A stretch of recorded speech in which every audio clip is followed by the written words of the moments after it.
This is the Rebel Author Podcast, where we talk about books, business, and occasionally bad words.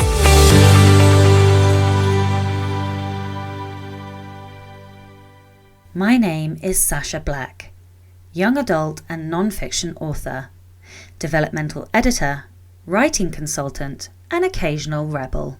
So hello everybody, before we start the show, I just wanted to take a moment to say, hey, thanks for listening to me, and give you a bit of an intro. So I wanted to tell you what I'm reading this week. The first book I'm going to tell you about is, well, technically I'm listening to this book because I'm listening to it on audio, but it's Playing Big by Tara, I'm probably going to completely mess up her name, Maybe I'll re-record this. Anyway, it's spelled M-O-H-R. And it's well, the tagline is a practical guide for brilliant women like you. Now, the reason I wanted to talk to you about it is because it has one particular chapter that really spoke to me. And this chapter is all about fear. Now, fear for a creative is a huge deal. We all have crippling doubt on occasions. I know I certainly do. And also imposter syndrome. The two kind of little buggers of the creative mindset that like to, choke you at really important moments. Anyway, this book talks about two different types of fear. Now, I might also get the phrasing wrong, but I think it's paha or pahad and ira. Now, the two different types of fear mean two different things, and they create two different feelings inside you.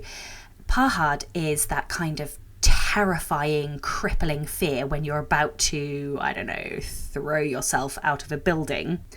And by building, I clearly mean aeroplane, because it is so late at night and I am tired, and what are words? It's the type of fear that you feel when you're doing something scary, or perhaps if we think about carnal things when we were cavemen, when we were about to be attacked by a bloody great big lion or something.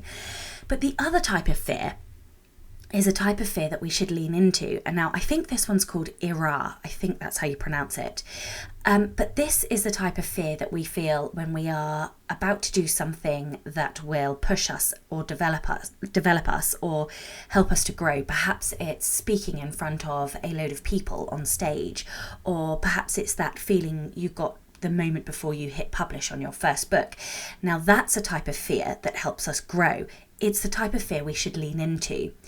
The reason I found this so interesting is because you can really feel the difference. If I think about how I feel when I'm terrified, my instant reaction is not literally shit myself, but that is kind of the feeling we all know here. Like, our stomach's going, we feel sick, we're terrified, we might be shaking. It's not a nice feeling. It's kind of crampy and restrictive. Whereas the feeling of excitement, and there's the point, it is an excitement feeling before we go and do something that will push us. When I was publishing my first book, I had tingles and, yes, anxiety, but it was bubbly, it was static and electric and exciting. And even though I was scared, I really wanted to do it. And I think being able to recognize the difference between those two types of fear is really going to help me going forward, and that's why I wanted to share that with you. The other book I am reading this week is actually a poetry book. So I don't know how many of you know this, but I have a secret obsession with poetry, specifically a type of poetry called expressionism poetry. People who don't know about poetry, that is the type of poet like Rupi Kaur or Atticus. They are huge on Instagram, and they tend to only do a few lines, sort of maybe a paragraph at most of a poem. And I like to think of it as a bit of an epiphany dynamite. They're one or two sentences that give you such a huge emotional impact that they, it's a huge emotional impact. So the book I'm reading this week is, stand by, The Truth About Magic, which is by Atticus. It's the third book in his series, and for anybody who loves love, you have to read his books because they are just exquisite. Obviously, I'm wildly biased, but yeah, go read them. Addams Family is full of villains. Why wouldn't I tell you about this? Of course, I might not always have a villainous update for you, nor a hero update, but in fact, I don't really know where these intros are going, so maybe you guys could tell me, what would you like to hear about? What would you like to know about before the show starts? And I will try and give that to you. Okay, over and out. Now, the last thing I wanted to tell you about is something that I'm literally trying not to flap my hands and squeal about. So one of my absolute all-time favourite films when I was a child was The Addams Family. Yeah, I know, I was a bit weird. I also liked Beetlejuice, but it's no surprise that my first book was about villains. Anyway, I have just been to the cinema this weekend and I saw gigantic posters for The Addams Family. It's an animated version, so it's not your classic Christina Ricci or Ricky, however you say her name, or even the older versions, but it's still The Addams Family. And why would I tell you about The Addams Family? Well, because it's full of villains. So that's the end of my intro. I don't really know where these intros are going, but I hope they will develop over the course of the podcast. If there's anything you'd like to hear about, anything you'd like to know, then tweet me or let me know some way, and I will do my best to include that. One last thing before I go into the interview, just to let you know, my voice is a bit crackly and gravelly. I was very tired when I recorded this interview, so that's a lesson for me about the best times of day to record. Hello and welcome to the Rebel Author Podcast. Today we are with Adam Croft. Adam is a proud indie author of psychological thrillers, crime novels, and more recently, non-fiction books for writers. With almost 2 million books sold to date, Adam is one of the most successful independently published authors in the world and one of the biggest selling authors of the past few years, having sold books in over 120 different countries. His 2015 worldwide bestseller, Her Last Tomorrow, became one of the best-selling books of the year, reaching the top 10 in the overall Amazon Kindle chart and peaking at number 12 in the combined paperback fiction and non-fiction chart. His Night in Culver House crime thriller series has seen huge popularity worldwide, his Kempston Hardwick mystery books being adapted as audio plays starring some of the biggest names in British TV. Adam lives in Bedfordshire with his wife and toddler. Welcome, Adam. Thank you. It must have, the aforementioned toddler, you can probably hear crying in the background there. I was going to say, it must have pained you to have to say nice things about me. Yeah. So for everyone listening, Adam and I have been friends. Can we call each other friends? Yeah, friends. Who I wouldn't use that word. yeah, friends who mostly throw banter and abuse at each other for a while now. So being kind hurts deep. But just to apologise for everybody, I'm a bit hoarse today. I had to have some emergency dental work yesterday, so my voice is a bit crackly. So I apologise in advance for that. But Adam, welcome, thank you. Also, hands up, this is the second time we're recording this interview. I managed to totally fuck up on the first one and recorded using the wrong mic. So lesson learned. Well, you've admitted a mistake, so those tooth drugs must be good. Yeah. Yeah, never again. I'll never admit to another mistake. No. Yeah, thank you. I appreciate how busy you are. I know how busy you are. And so I am very grateful that you have come back to re-record this. Again. Yeah, yes, thank you. So you've written a book on mindset for indie authors. Broadly speaking, you break mindset down into 3 categories. Can you tell me about each of those categories and what they mean for authors? Yeah, well, I mean, this is kind of something that just came about in the writing of it, really. I realised that mindset can be broken into these 3 interconnected parts. There's a bit of overlap between each of them, and they're all completely vital to the process, really. But in short, the 3 types are the professional, the visionary, and the business mindset. Now, the professional mindset essentially says that as an indie author, you need to take this seriously. It's not a hobby. It's not something you do in your spare time. You've got to sit down and get the work done as you would with any other job, and have a professional attitude towards it. It covers productivity, it covers self-belief, all of these sorts of things. The second aspect is the visionary mindset, which isn't quite as kind of crystal ball as it sounds. It's more about looking to the future in terms of your long-term thinking. It's about ownership of your rights. It's about residuals and the importance of those. Building your mailing list, basically laying the foundations for the future and all of these long-term things which are going to help you in years to come, rather than kind of trying to build on shaky ground. And the third aspect is the business mindset, which is all about getting creative people into that business frame of mind, because you do need to have those two halves there. Obviously, we are creative people, but as an indie author, you are also the publisher. You are a small business owner, and you need to have a business mindset about it too. So it's about demystifying numbers for wordsmiths, basically, and looking at how to make data work for you as a creatively minded person. Yeah, and I, hands up for the second time in this podcast, I am not a numbers person.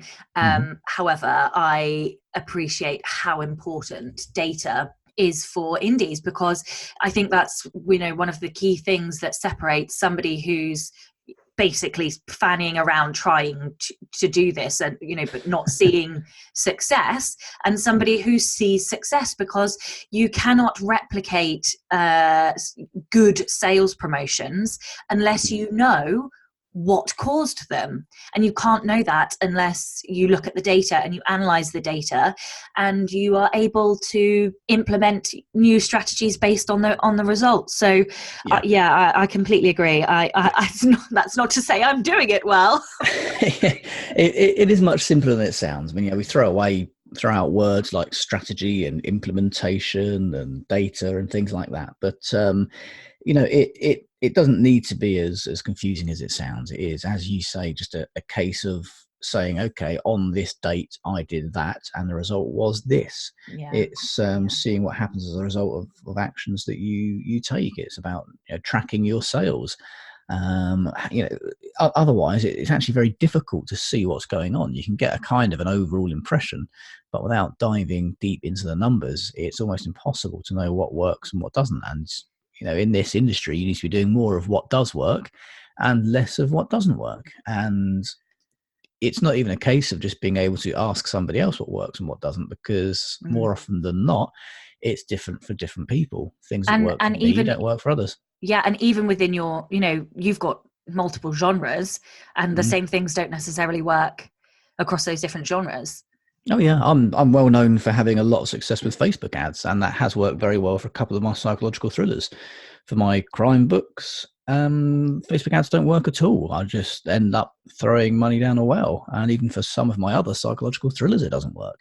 So yeah, even one of your main strategies might not work for something else that you do, or another type of book, or it might stop working 6 months down the line. So it's about keeping on top of those things. And having an experimental mindset, I suppose. It is about continuing to trial and test, and not take for granted that an ad has started to work and will therefore work forever. Excuse me. Yeah, I mean, that's why I kind of look at the long-term side of things as well, because giving advice on short-term stuff like advertising and different marketing venues, as you say, they change all the time. The success of that for you can change rapidly and regularly. And it's not necessarily advice that applies to all people. It's all quite kind of vague and wishy-washy, really. So I tend to try to focus on things that apply to all or most authors, and things that are sensible, long-term, practical things that people can do to boost their chances, rather than looking at what's hot right now and might not be by the time I finish that book or that interview. Look at you. What an excellent segue. In my opinion, one of the most important takeaways from your mindset book is about being long-term focused, which is something that settles well with me because I like to look at the big picture. I kind of always have my eye on the prize, so to speak, and looking down the line. But I think that the long-term focus can be split into lots of different aspects. So I'll split it into two and ask you to talk about a residual first of all. What is it, and why is it so important to indies? Well, residuals are vital, really. They're things that are often overlooked. It's I think the easiest way to put it is, imagine, for example, I've got a book that makes me £6 a day, roughly, or $6 a day. It's a book that I wrote, say, 8 years ago. So £6 a day, you might think, okay, you're not going to make much money out of that. But over the course of a month, that's £180, $180, whichever currency we're looking at for this mythical book, which means over the course of a year, that's $2,000 that book is earning. So that's not an insignificant sum for those few pounds a day or few dollars a day. No, it's a lovely holiday. It is. It's a free holiday every year. Yeah. And if I multiply that by the number of years that book's been out, we're talking almost $20,000 for, a couple of months worth of work. So even though you might launch a book and not a lot happens, and you sell a few pounds worth here and there, over the course of the coming months, the coming years, that book will continue to sell and will continue to earn you money. And the longer it's on sale for, the more money it's going to earn you, despite the fact that you're not doing any more work on it. So we get quite obsessed over launches still in this industry, particularly on the indie side of the industry. People are talking about, the next book launch, and that makes absolutely no sense whatsoever. The launch process is something which is still ingrained from the old trad pub days, when the only place that books were sold was through bricks and mortar bookshops, and you had, maybe a couple of weeks in order to make a big splash and start shifting copies, or your books would be off the shelf and someone else's would come in, and your books would disappear off the shelf at some point regardless. But that doesn't happen anymore. The majority of books are sold digitally or online at least, and those books are always available. They're always there. They're always visible. And through advertising and marketing, you can make them more visible. So books don't have a shelf life. I've still got books selling each day, which are 10 years old nearly. So there's no need to worry about big launches, big splashes, going all in for the first week. I mean, there are some advantages to that in terms of kicking algorithms into play. Yeah. But, this is kind of advanced stuff, and there's really no need for most authors to worry about it. I certainly don't worry about it. I don't build up to big launches or anything like that, and try and get as many week one sales as possible. For me, I want to be doing this for years to come. I'm not really bothered about what happens next week or next month. I'm looking 5-10 years into the future. Yeah, absolutely. So next question, shout out to Tom, who is a supporter on Patreon. Thank you very much for your support. He wanted me to talk to you about KU and their exclusivity versus being wide. So you're quite vocal about your dislike of KU's exclusivity policy, not necessarily KU as a concept, but the exclusivity. And you're a huge proponent of being wide. Can you talk about why that is? Well, again, I think it's about looking at things long term and not being narrow minded in your approach to things. The KU model in itself is not a bad one. The subscription model works very well. You look at Netflix, you look at Spotify, different forms of multimedia consumption work well on the subscription model, and I think it would work very well for books too. But the main problem is the exclusivity that Amazon demands in exchange for being in KU. I mean, Netflix doesn't say to Steven Spielberg, you can't have your new film out in movie theaters, you can't release it on DVD, it's got to be Netflix only, or we're not having it. Spotify don't demand that Ed Sheeran only has his new records out there and doesn't do any tours or gigs or anything like that. It would be mad if they did. But because this is Amazon, they get away with it. And as soon as that changes, I'll be the first person to recommend being in KU. But for me, at the moment, the biggest drawbacks are the autonomy factor, which basically means if you've got all of your eggs in Amazon's basket, you're going to have some serious worries, because there have been times when people have had their KDP accounts shut down for no reason at all. They've been unwittingly dragged into book stuffing, things where other authors have been creating sort of junk box sets and trying to cram as many KU reads in as they can to scam the system. And in order to kind of make that look more natural, they read other authors' books as well. And if yours is one of those, then you're going to get associated with that spammer, and you're going to be probably chucked out too. That's happened a few times over the last couple of years. For me, I would rather not have my entire career and business at the behest of Amazon. Nothing against them per se, but I'd rather not have everything in one basket, regardless of what that basket was called. It's also quite narrow-minded and short-sighted, because there is a huge world out there. Be honest, Adam. Wow. Well, Amazon is only number one in the US and the UK, really. There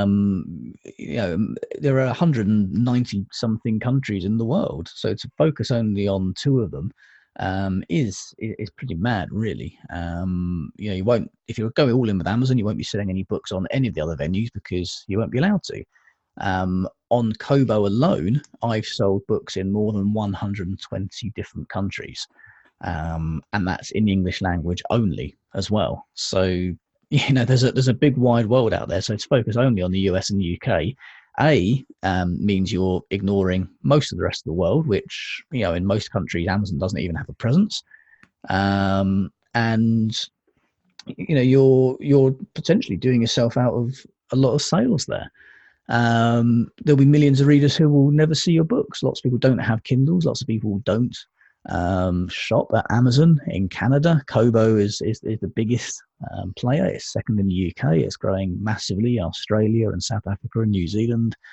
We're looking at markets, for example, where some of the lower priced Android devices do very well. So you're looking at India, for example, where Google Play is growing as a big retailer there. So there are lots of reasons in my mind not to do it. And they're all linked into the exclusivity. As soon as that goes, going into Kindle Unlimited will be an absolute no-brainer. But the way the world is changing at the moment, and the way these other markets and these non-Amazon territories are growing so hugely at the moment, it just doesn't make sense to lock yourself into just Amazon. I think there's a couple of things there for me. The one that's most important, or the one that feels most important to me, is about not having all of your eggs in one basket. And that was, I spent, I think, nearly 2 years under threat of redundancy. So it was 4 consecutive occasions I was under threat of redundancy when I was employed. And that is horrifying, because if I had have been made redundant, that would have been it. I'd have lost my house, my job, my income, because I didn't have any other form of income. And this is the thing that concerns me most about KU. And you mentioned some of those examples where people have just had their accounts shut down, and that's terrifying for me. That could end your career if you are exclusive. Now, to balance that out, there are occasions where KU does make sense. So, for example, a new author can gain some traction by being in KU. There are genres, for example, that it is much harder to sell wide than it is in KU. And it does come down to your goal, I suppose. Are you after a quick cash injection? Well, okay, maybe KU for a short period of time might be worth it. Of course, you have to bear in mind you are then damaging your chances of doing well wide, because it takes time to build up your wide sales. But there are times and occasions where KU makes sense, albeit a huge risk both to your long-term sales and your financial stability. Well, I think there are two aspects to that. I mean, I understand why some people say if you're a new author, go into KU because you've only got to worry about Amazon then, and there's a lot to learn before you start looking at other retailers. I totally understand that, but that is also very short-sighted for two reasons. First of all, you're building up an audience of readers who in the future won't be able to buy any more of your books, because you're cultivating KU readers, and some people will only read books in KU. They're not people who want to part with money for books, which A, aren't readers you're really going to want anyway, and B, aren't going to be able to get hold of your books in the future when you go wide. You're also going to have that drop off when you do go wide, and that's going to make it more difficult for you to consider doing so in the future because you won't want to lose that KU income. So for me, yes, fair enough. Only focus on Amazon at the start if you want to just learn how to publish books and how to build an audience. But I don't think constraining yourself in KU is really a good idea. I think the audience you want to be building on Amazon is the audience which is actually going to pay some money for your books and is actually going to help you build a career. So by all means, focus only on Amazon at first. But that doesn't mean you have to go into KU. You can be only on Amazon and not be anywhere else, and still not tick that KDP select box, because that then gives you the full autonomy and ability to, when you feel comfortable with that, go, okay, you know what, I'm comfortable with Amazon now. I'm going to also upload to Kobo, or add a different retailer on, or go through D2D or Publish Drive or whoever. So I think for me, yes, only focus on Amazon at the start if you're completely new to this, but that doesn't mean going into KDP Select and having your books in KU. You can focus only on Amazon at first without tying yourself in there. But what about genres? Some genres do better in KU. There's no denying it. Some of my genres do better in KU. Then for me, the weight falls more heavily on the autonomy argument and not putting all of your eggs in that basket. You don't know when Amazon can close your account down. That can happen very easily. And you mentioned the redundancy worries that you had there. I mean, you'd be at permanent risk of redundancy if you're completely in with Amazon. And there are political arguments as well. Some people just don't like Amazon. Some people don't want to be tied in to them. And you've also got to look at the ethics of feeding that beast. And I think more people who are in KU and who are feeding that KU model, the stronger it's going to get, the more power it's going to give to Amazon, and the less power it's going to give to readers and to authors. So from that standpoint, I think if you say, well, yeah, you know what, I could make a few extra quid a month by doing this, fair enough. I completely understand that. But I think there is a wider viewpoint to be considered, that actually by doing that, you're potentially making things worse in the long run for yourself and for everybody else. Are all of your books wide? Yes. I wasn't sure if I was going to catch you out then. No. I think there's one that still remains, a short story with an Amazon publishing imprint, I think, which I think might still be in there because they, it's basically owned by them anyway, so there's not a whole lot I can do about that. But no, I won't. Even my non-fiction, which does a lot better, non-fiction in general does a lot better in KU than it would do wide.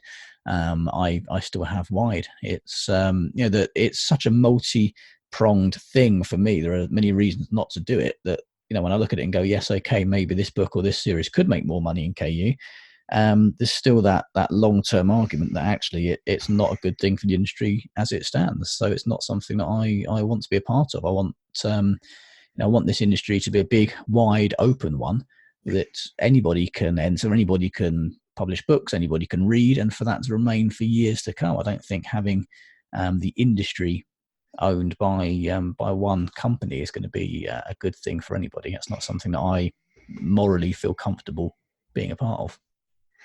Okay, so that's okay when you have lots of books and you're making enough money across all of those books to be able to take that moralistic standpoint. But talk to a new author, or even a not new author, but somebody who doesn't have 20 books or whatever. Being wide is hard. It's really fucking hard. I am wide, and there, I'm not even close to 50-50. Amazon is the vast majority of my income. Yet for all of those moralistic and idealistic reasons, I am wide, but it's hard. So what can an author like me, or authors listening who want to be wide for those reasons, what can they do to help grow their sales? Well, being in KU is hard as well. It's not that one is hard and one is easy. Being wide is not really any harder than being in KU. It's just different. I think the point that, it's easy for somebody who sells lots of books to go wide and, potentially take that hit. I mean, again, 2 points to that. First of all, I didn't take a hit. I actually sell more wide than I ever sold in KU. And secondly, it's actually a bigger risk for an author that's there with 20 odd books to suddenly shift them all from KU to wide, which is another reason why I advocate going wide, or at least being non-exclusive from the start, because it's a much bigger, much more difficult thing to do when you've got 20 odd books out. If it's something you've done from the beginning, if you're a new author, you've got one book out and you're perhaps earning, 2-3 figures a month. You've not got a whole lot to lose really by going wide at that point. Whereas, if you're doing $10,000-$20,000, dropping half of that overnight is a big thing. So I think actually probably the reverse is true. In terms of trying to build sales wide, it's getting out of that Amazon mindset. The other retailers, just talk to them, email them, ask them how to build more sales there, ask them what promotions they can do. Most of the time they'll respond to you and they'll help you. They want you to sell more books.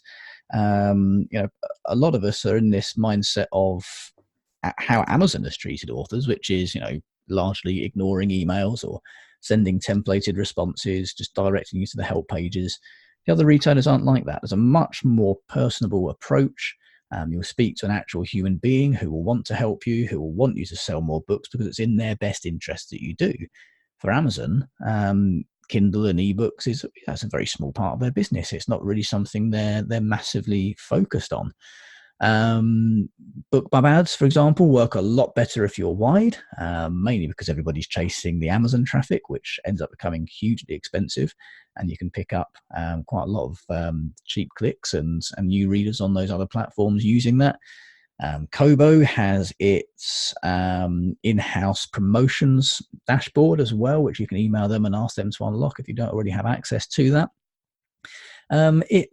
It's much more of a personable approach, really. You can speak to these vendors and these retailers, and they will want to help you. It's a different approach altogether. It's just much more friendly and much more usable. Okay. I'm trying to think if I have a follow-up question, because I hear what you're saying about it being a risk for authors who have lots of books, but if you're going to move from one to the other, it's probably sensible to do it series at a time rather than just dumping all of your books one way or the other. So that's kind of what I meant, rather than doing the whole load at once. I understand that. Yeah, there are arguments for that. As you say, it makes the transition much easier and smoother. And I think on the other consideration to have there is the potential of confusing or upsetting readers if some of your books are available in some places and not elsewhere. I mean, don't forget, as authors, we all know the wide versus exclusive argument. We all know what KU is. We all know that they demand exclusivity. The vast majority of readers just don't. I mean, I get emails all the time from readers saying, why aren't your books in KU? You should put them in KU. And I explain to them, actually, Amazon demands that if I do, I don't have them for sale anywhere else. And most of the time, the response from readers is, that's outrageous. I never knew that. I'm going to be more careful about buying books and getting them from KU in future. So, sometimes you have to put yourself in the mind of the reader rather than that of the author. Sometimes we can't see the wood for the trees.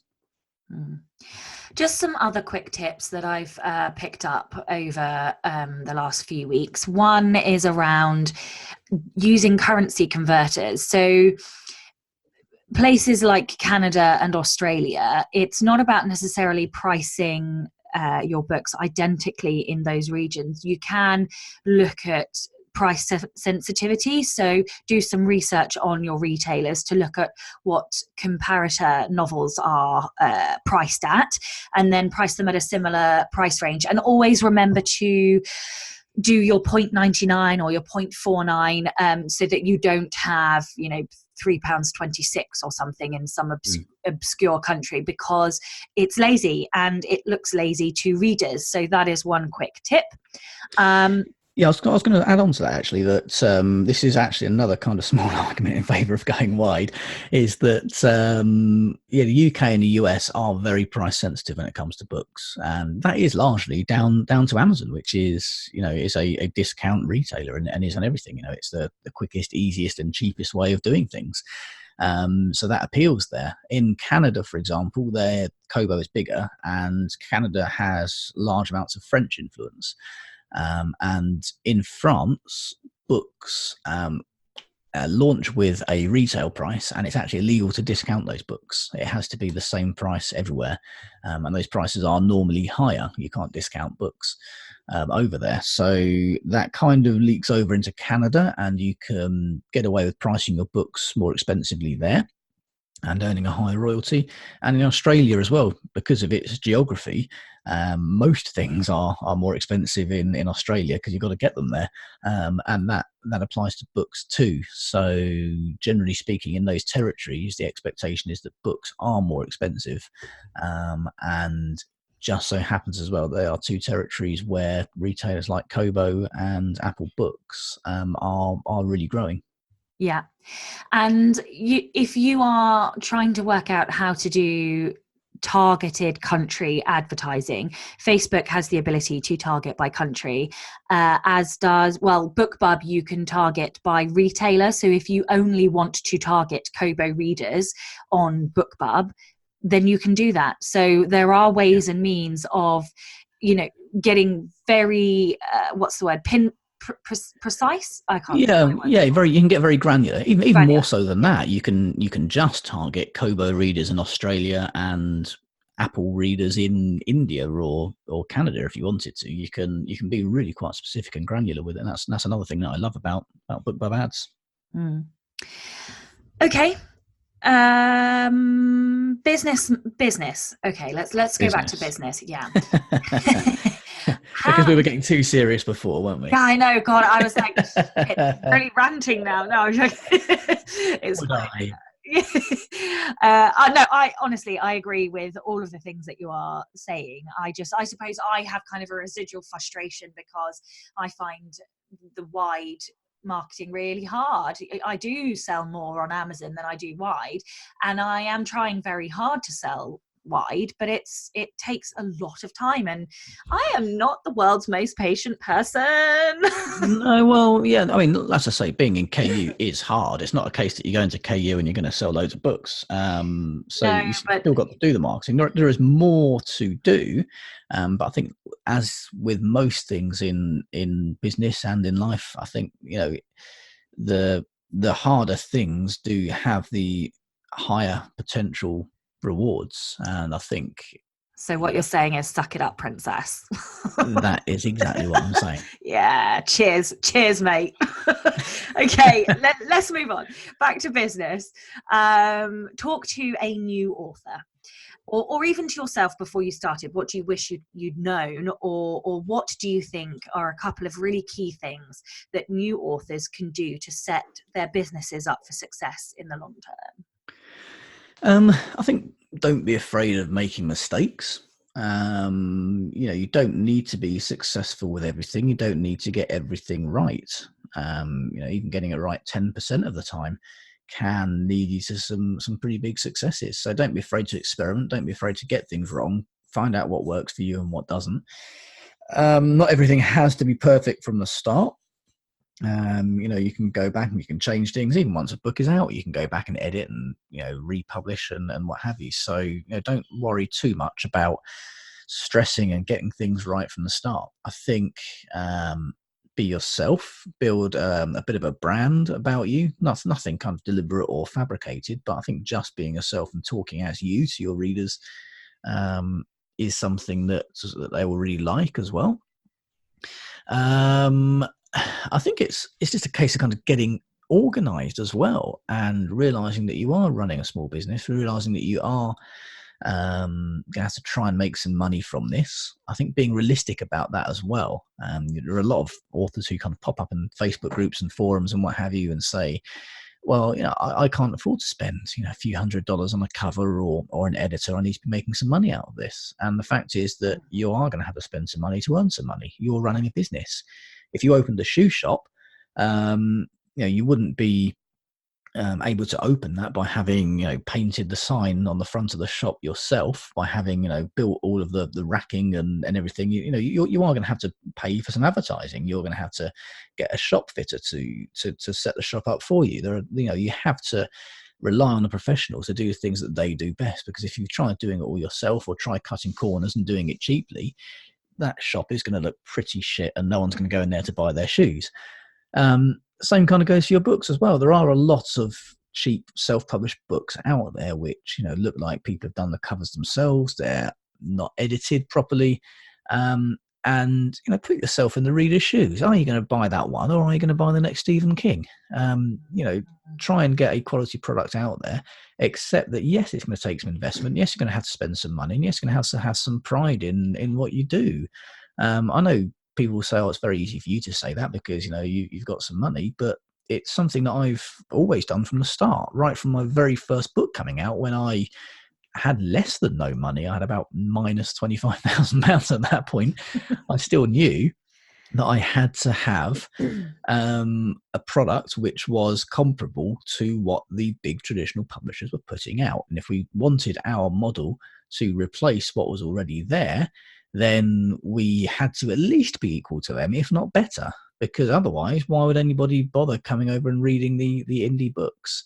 And I think that still is part of that long-term mindset, that you had to have that pride in your books and to have them set up for a reader. It doesn't matter whether you like the cover. I've got covers of some of my books I really don't like, but the fact is they look good to a reader. They fit the genre. They make people want to buy the books, and that's what matters. It's not what I like. It's what is best for the market, what is best for the readers, and what is best for the long-term success of your business. Yeah, and I'm kind of giggling back here because I think it's hilarious that these are our stories. They are our pride and joy, and we pour our soul into them. And it's not really about us at all. At the end of the day, it's all about. And you know what? Once you've written the end, it is no longer your book. It is no longer your story, and you have to let go at that point and say, actually, this is now a product that has to go on sale. At that point, you've got to pull that plug and say, my input creatively on that front is now over, and you have to move on to the next one. And that's when your business mind kicks in. Mm-hmm. Just whilst we've been talking, I've just seen some messages between some of my friends about the whimsies and the fancies of KDP. So my talking was so enlightening and engaging that you've actually been browsing Facebook Messenger while I've been chatting. Yeah? No, I haven't. It's just flashed up on my phone, and I haven't opened it, so I can't see the full story. But what I have seen is that they've changed the maximum page count for paperbacks, and it's resulted in I think, because I can't see the rest of the message, but I think it means one of my friend's books paperbacks has been taken down because that was their choice to change the page count. So this is why they've reduced it. Yeah. So yeah, exactly. So yeah, on a whim overnight, they've decided to reduce the number of pages you can have in a paperback, and the book's been taken down. This is what I mean. It's I think I haven't read obviously the whole message. I've just seen. Well, let's roll with that. It fits the narrative. Let's roll with it.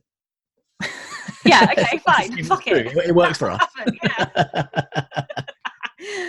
But that's what I mean. It's KU, as much as I'd like to earn more, because I did do a 3-month stint in KU and I did actually earn more.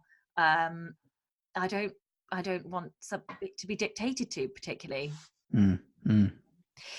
Anyway. Yeah, I was in for years as well. And yeah, it's not a everyone should definitely do this, everyone should definitely do that. No. But I think the way is, once you consider everything, and look at things from a long term point of view for authors, for readers, and for the industry, I think I think it comes down quite heavily in favour of being wide. Yeah, so you're definitely exclusive then, yeah? Oh yeah, totally. Yeah. KU fanboy over here. Yeah. Okay, last two questions.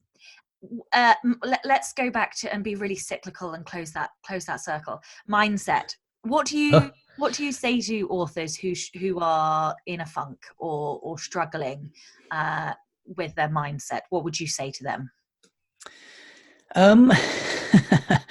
I think largely, Suck it up, princess. yeah, Yeah. yeah, deal with it. Really, there's not a whole lot you can do. No one is waiting for you. You don't have a whole lot of choice, really. I think if you are stuck, there are two things here. You've got, you can be completely overwhelmed with stuff, which is totally natural, and I still get that on a pretty much daily basis, as you know, with the messages that you get from me just ranting. So Listening delegate all the time. I mean, delegate things to others. Find things that people can do and pay them to do it.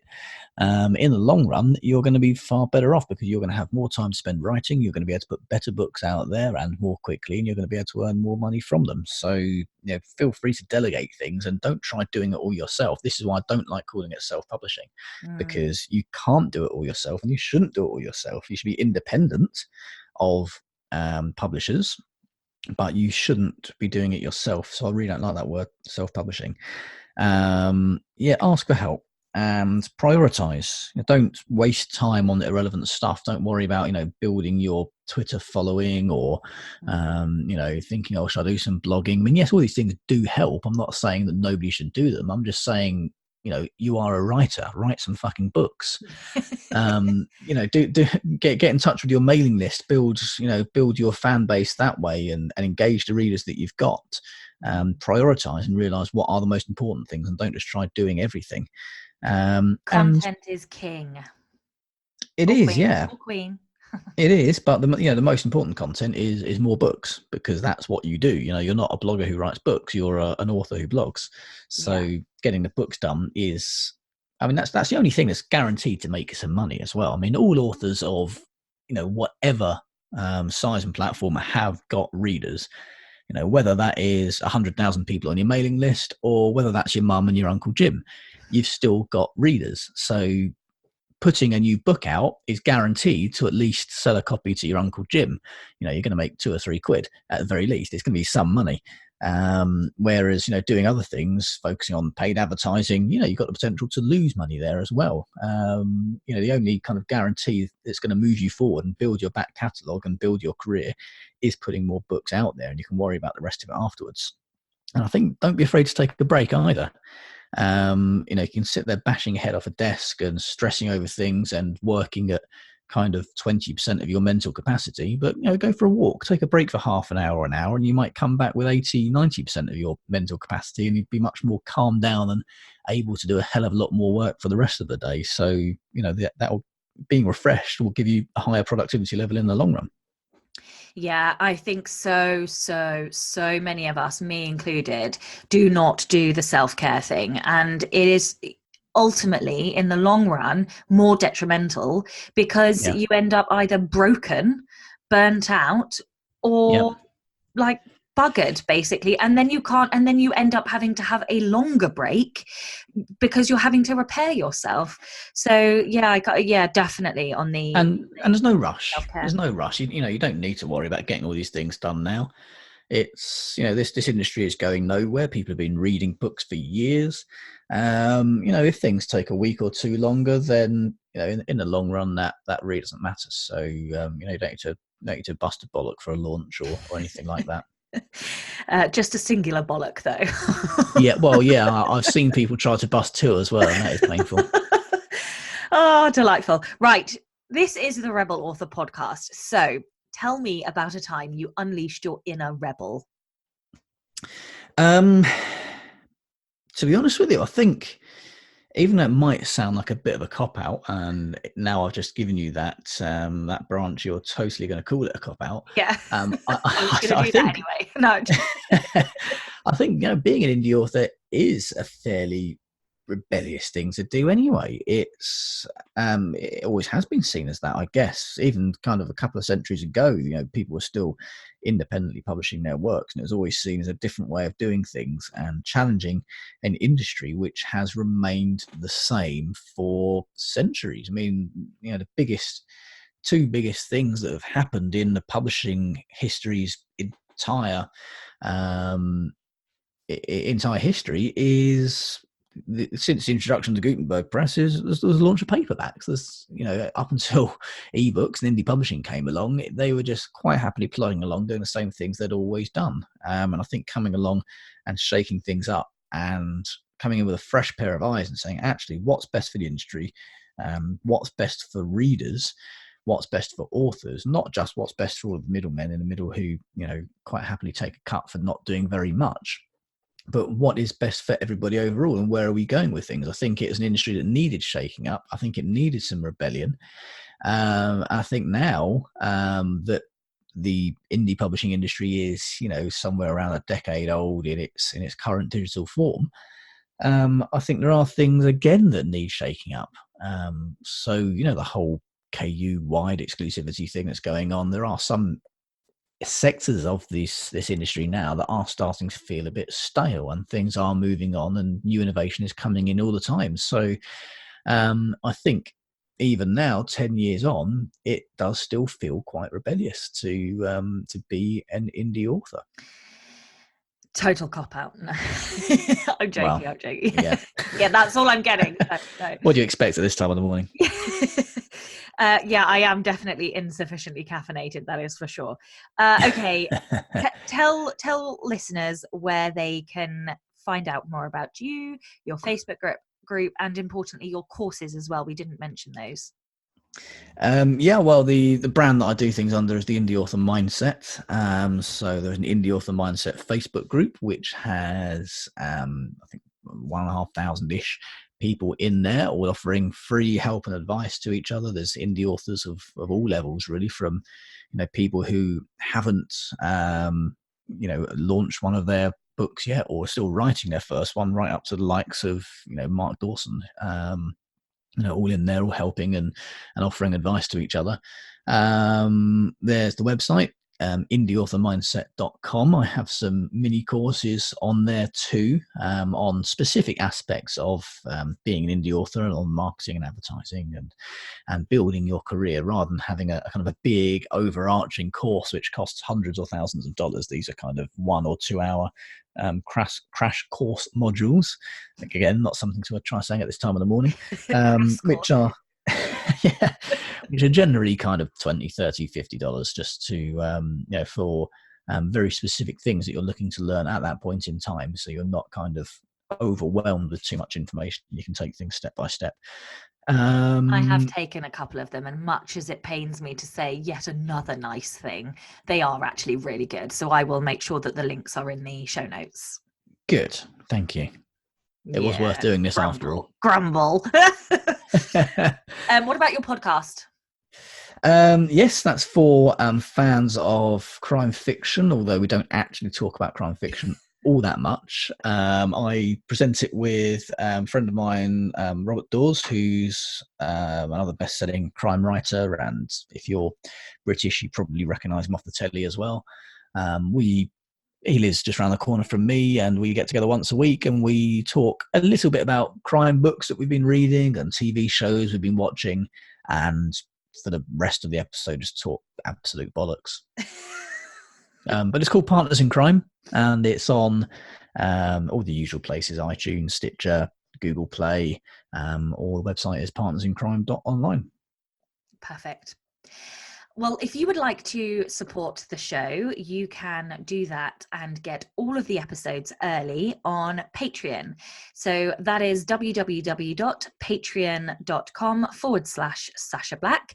And that is Sasha with a C, SACHA. thank you very much to everybody listening.